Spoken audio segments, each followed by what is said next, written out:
एवं मास्क सबने लगाया था। जी, आज छात्र लोजपा उत्तर प्रदेश की तरफ से प्रेस वार्ता रखी गई है सुशांत सिंह आत्महत्या केस में, ताकि सीबीआई इंक्वायरी जल्द से जल्द बैठे और स्वर्गीय सुशांत जी को इंसाफ मिले। और दूसरी, वाराणसी शेफ एसोसिएशन ने लोजपा के साथ अपना पॉलिटिकल गठन किया है, उस पर विस्तार से चर्चा करने के लिए आज की प्रेस वार्ता रखी गई है। इस प्रेस वार्ता में हमारे छात्र लोजपा के उत्तर प्रदेश उपाध्यक्ष आदरणीय सौरभ गोस्वामी जी, रविकांत जी जो फ्रांस से आए हुए हैं, हमारे शेफ हैं, और रविकांत जी वाराणसी शेफ एसोसिएशन के प्रेसिडेंट भी हैं, और जिला अध्यक्ष हमारे छात्र लोजपा के आशु वर्मा जी हैं, और हमारे प्रदेश के महासचिव श्री सुभाष भट्टाचार्य भी इसमें मौजूद हैं। धन्यवाद। मेरा नाम रविकांत पाठक है और मैं एक प्रोफेशनल शेफ़ हूँ। मैं फ्रांस में भी ट्रेंड था और मिशेलिन स्टार्स में मैंने काम किया है। विगत कुछ दिनों से मैं छात्रों के बीच में हूँ जो होटल मैनेजमेंट का अध्ययन कर रहे हैं, और एक रीजनल एसोसिएशन की कमी महसूस होने की वजह से मैंने वाराणसी शेफ एसोसिएशन का गठन किया और इसका प्रेसिडेंट भी मैं ही हूँ। हम बहुत ही धन्यवाद करते हैं अपने नेता अर्जुन पाठक जी का, जिन्होंने लोजपा के माध्यम से हमें जोड़ा और हमें समर्थन दिया। हम खुश हैं कि चिराग भैया और माननीय रामविलास पासवान जी का भी आशीर्वाद हमें प्राप्त है, और साथ ही हमारे जो लोकल शेफ्स हैं और होम शेफ्स हैं, उन्होंने हमें काफ़ी समर्थन दिया। आज का जो प्रेस कॉन्फ्रेंस था वो इसलिए हमने रखा था कि हमारे पॉलिटिकल अलायंस लोजपा ने ये मांग रखी कि सुशांत सिंह राजपूत, जो कि एक बिहारी उभरते हुए कलाकार थे जिन्होंने धोनी जैसी मूवी करी है, उनके आत्महत्या को हम आत्महत्या नहीं मानते, और हमारी आस्था भी है गवर्नमेंट पे, हमारी आस्था है सीबीआई पे। हम मांग करते हैं कि उचित कार्रवाई की जाए और जो लोग भी इसमें सम्मिलित हैं वो सामने आए, ताकि अन्य किसी ऐसे उभरते हुए कलाकार के साथ कुछ ना हो सके। वाराणसी शेफ एसोसिएशन के नाते मैं उन सभी खाद्य पदार्थ का जो विक्रय करेंगे, इनके जो कल्प्रिट्स हैं उनके सिनेमा के रिलीज होने पे जो उनका विक्रय करेंगे, हम उनका बहिष्कार। अपना परिचय बता दें। नमस्कार, मेरा नाम शेफ रविकांत पाठक है और मैं एक प्रोफेशनल शेफ हूँ। मैं वाराणसी शेफ एसोसिएशन का अध्यक्ष भी हूँ इस समय, जो कि वाराणसी और आसपास के क्षेत्रों के लिए काम कर रहा है। साथ ही साथ हमारी अपनी नेशनल विंग भी है स्टूडेंट्स की, जो उभरते हुए शेफ्स को एक मंच दे रहा है। हम काफ़ी कंसेप्ट के साथ आ रहे हैं इस समय। रविकांत जी, वीसीओ के लेके आप वाराणसी में आए हैं, क्या उद्देश्य लेके आए हैं? उद्देश्य ये था कि जब मैं दिल्ली में था तो मैं काफ़ी एसोसिएशंस के साथ जुड़ा था, जैसे Indian federation of culinary associations, Indian culinary forum, ऐसे एसोसिएशंस के साथ जुड़ा था, और मैं चाहता था कि एक मेरा रीजनल एसोसिएशन हो। तो यही सोचते हुए कि हमारे क्षेत्र में कोई ऐसा रीजनल शेफ्स एसोसिएशन नहीं है, अगर आप दिल्ली से तेलंगाना तक जाएंगे तब आपको कोई एक एसोसिएशन बीच में नहीं मिलेगा। इसी को ध्यान में रखते हुए मैंने एक एसोसिएशन का गठन किया, जिसमें हमने अपने जो लोकल शेफ्स हैं उनकी भी मदद ली, और साथ में लोक जनशक्ति पार्टी ने भी हमको इसमें काफ़ी समर्थन दिया है। आज के पत्रकार वार्ता का उद्देश्य क्या है? आज के पत्रकार वार्ता का मुख्य दो उद्देश्य है। पहला कि सुशांत सिंह राजपूत का जो प्रकरण हुआ था उसको हमने अपने पॉलिटिकल अलायंस के साथ भी डिस्कस किया, और हमारे जो छात्र प्रकोष्ठ के नेता हैं अर्पण पाठक जी, तो हम लोगों ने ये सोचा था कि जब तक सीबीआई की जांच नहीं होगी, सुशांत सिंह राजपूत के केस में जितने लोग भी कल्प्रिट हैं, हम उनके विरोध में रहेंगे, जो इन सिनेमा घरों में उनके खाद्य पदार्थों का विक्रय करेंगे। तो वाराणसी शेफ एसोसिएशन अपने अलायंस के साथ मजबूती से खड़े होते हुए, अर्पण जी का समर्थन करते हुए, चिराग भैया का समर्थन करते हुए, हम खाद्य पदार्थों का विक्रय करने वालों के विरुद्ध रहेंगे। हम बहिष्कार करेंगे जब तक सीबीआई जाँच पूरी तरीके से उनको क्लीन चिट नहीं दे देती है। जी, अपना परिचय बता दें। जी नमस्कार, मैं अर्पण पाठक, छात्र लोजपा उत्तर प्रदेश का अध्यक्ष हूँ। अर्पण जी, आज किस तरह का पत्रकार वार्ता किया जा रहा है, क्या उद्देश्य लेके आए हैं? आज हम लोग ये प्रेस कॉन्फ्रेंस, सबसे पहले तो जो हमारा मुख्य मोटो है कि सुशांत सिंह राजपूत जी की जो आत्महत्या हुई है, जो लोग कह रहे हैं कि संदेह है आत्महत्या है, उसके लिए सीबीआई इंक्वायरी की हम लोग ने मांग की है। अभी हाल ही में हमने आदरणीय राष्ट्र अध्यक्ष श्री चिराग पासवान जी को भी पत्र लिख के सीबीआई इंक्वायरी के लिए गृह मंत्री जी से मांग करने की बात की थी। तो उन्होंने आश्वासन दिया है कि अगर उद्धव ठाकरे जी, आदरणीय मुख्यमंत्री महाराष्ट्र, सीबीआई इंक्वायरी के लिए नहीं बोलते हैं, तो फिर वो गृह मंत्री जी को इस चीज़ के लिए पत्र लिखेंगे और इसमें वो सीबीआई की इंक्वायरी की मांग करेंगे। अर्पण जी, बात की जाए सुशांत राजपूत के सुसाइड के बाद, बॉलीवुड से सोनू निगम ने कहा था कि अभी और भी आत्महत्याएं होनी बाकी है। जी, जी, इस पे क्या कहना चाहेंगे? जैसे कि सबसे पहले तो इसमें जैसे कि जितने बॉलीवुड के बिग हाउसेस हैं, बाकी लोग ये लोग बोल रहे हैं आत्महत्या है, ऐसे हमारा जो उत्तर प्रदेश छात्र संगठन का ग्रुप है ये इसको आत्महत्या नहीं मानता है, क्योंकि सुशांत सिंह राजपूत पहले तो एक युवा बिहारी थे और उन्होंने अपने जीवन काल में बहुत संघर्ष किया और संघर्ष करके अब जब उनके सपने सच होने लगे थे तब उसके बाद इस मुकाम पे आके वो सुसाइड तो नहीं कर सकते थे। दूसरी बात, जो लोग वो कह रहे हैं कि वो मेंटली डिप्रेस थे, तो अगर एक इंजीनियरिंग एग्ज़ाम में all over India 7th rank लाने वाला आदमी अपने इंजीनियरिंग छोड़ के अपने सपनों की लड़ाई करने जाता है तो वो कभी मेंटली डिप्रेस हो नहीं सकता। और सेकेंडली कि being a gymnast, being a fitness freak and being a contemporary dancer, क्योंकि कंटेम्प्रेरी डांसर हम लोग भी डांस फील्ड में रहे तो हम लोग को पता है कंटेम्प्रेरी डांस होता क्या है। तो उसमें रस्सी से खुद का वजन उठाने की कला सिखाई जाती है। तो जैसे कि एक तैराक डूब के नहीं मर सकता, वैसे एक जिमनास्ट और कंटेम्प्रेरी डांसर कभी लटक के मर नहीं सकता, क्योंकि उस बॉडी रिफ्लेक्स उसको खुद रोक लेगी मरने से। तो ये हम लोग तो ऐसे में सरकार से क्या मांग करते हैं? सरकार से हमारी ये एकदम पुष्ट तरह से मांग है कि इस पे सीबीआई इंक्वायरी की जाए और जितने बिग हाउसेस के नाम आ रहे हैं उन लोग का नाम क्यों, उनकी इंक्वायरी क्यों नहीं हो रही, उनके आप लोग इंक्वायरी करें, उनके भी स्टेटमेंट्स लें ताकि सुशांत जी को ये इंसाफ मिले, क्योंकि ये यूपी बिहार की बात है और हम लोग दोनों भाई लोग हैं और युवाओं की बात है, तो इंसाफ मिलना चाहिए।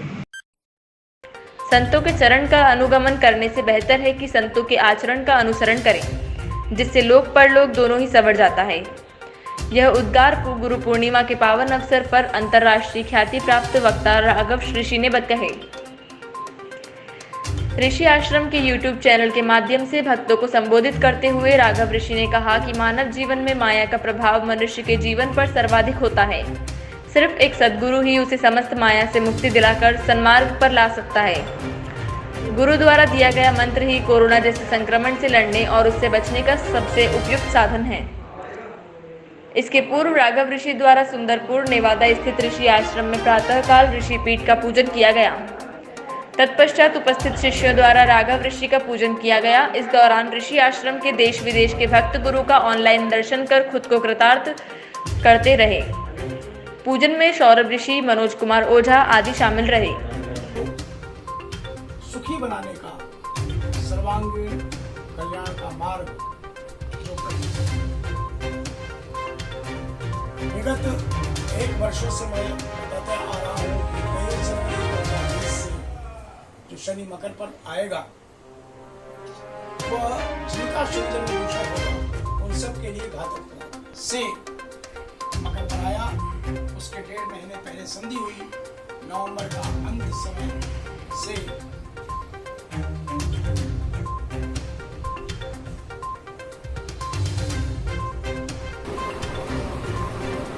आज गुरु पूर्णिमा का बड़ा ही सुंदर अवसर है। इस अवसर पर अपने अपने गुरुदेव के माध्यम से जीवन को सुखी बनाने का सर्वांगीण कल्याण का मार्ग जो विगत 1 वर्षों से मैं बताते आ रहा हूं कि 23 जनवरी 2020 से जो शनि मकर पर आएगा वह जिनका शनिजन्य दूषण होगा उन सब के लिए घातक होगा। से मकर पर आया, उसके 1.5 महीने पहले संधि हुई, नवंबर का अंत समय से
करिएगा, आप अपने को सुरक्षित करें।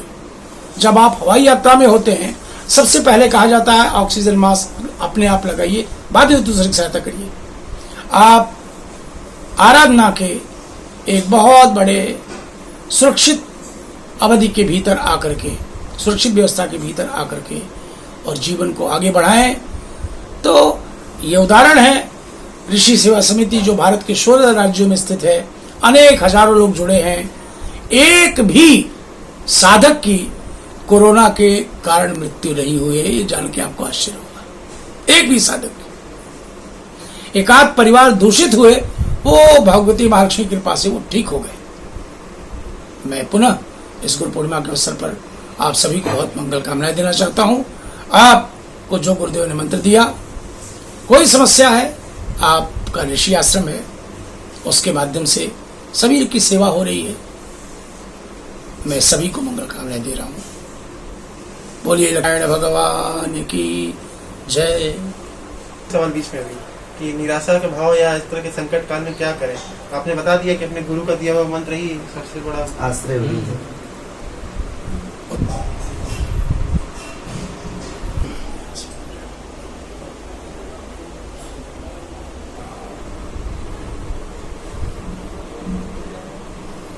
कुछ अखबार वाले वहाँ पहुंचे थे गुरु जी? हाँ, आश्रम। धरती होगी हरी भरी, मिलकर पेड़ लगाए सभी। राजकीय पर्व बन गया है पौधारोपण अभियान। वाराणसी से संतोष कुमार सिंह की रिपोर्ट। वाराणसी वन महोत्सव सप्ताह 1 से 7 जुलाई 25 करोड़ वृक्षारोपण के तहत 5 जुलाई रविवार को शिवपुर भवानीपुर स्थित 39 GTC के प्रांगण में 1,71,000 पौधे लगाए गए। शीशम, सागौन, मौलशी, बरगद, नीम, सहजन, जामुन, इमली, आम, अर्जुन और खैर के पौधे लगाकर पर्यावरण संरक्षण एवं प्रकृति को बचाने के लक्ष्य तय कर कदम बढ़ाए गए। पौधारोपण अभियान को राजकीय पर्व में निरूपित कर प्रत्येक व्यक्ति को पर्यावरण संरक्षण के प्रति सजग और जागरूक होने की कामना की गई। जिला प्रशासन वन विभाग की ओर से आयोजित पौधारोपण कार्यक्रम में प्रमुख रूप से अपर मुख्य सचिव मनोज कुमार, कमिश्नर दीपक अग्रवाल, जिला अधिकारी श्री कौशल राज शर्मा, CDO मधुसूदन हलुगी, प्रभागीय वनाधिकारी महावीर कलौजगी, वनाधिकारी CP Singh, ranger NP Singh 137, CETF BN 39 GR के जवानों सहित नमामि गंगे गंगा विचार मंच के संयोजक राजेश शुक्ला ने भाग लिया। देश और दुनिया की बाकी खबरें पढ़ने के लिए अग्निचक्र ऐप को डाउनलोड कीजिए, लिंक डिस्क्रिप्शन में देखिए।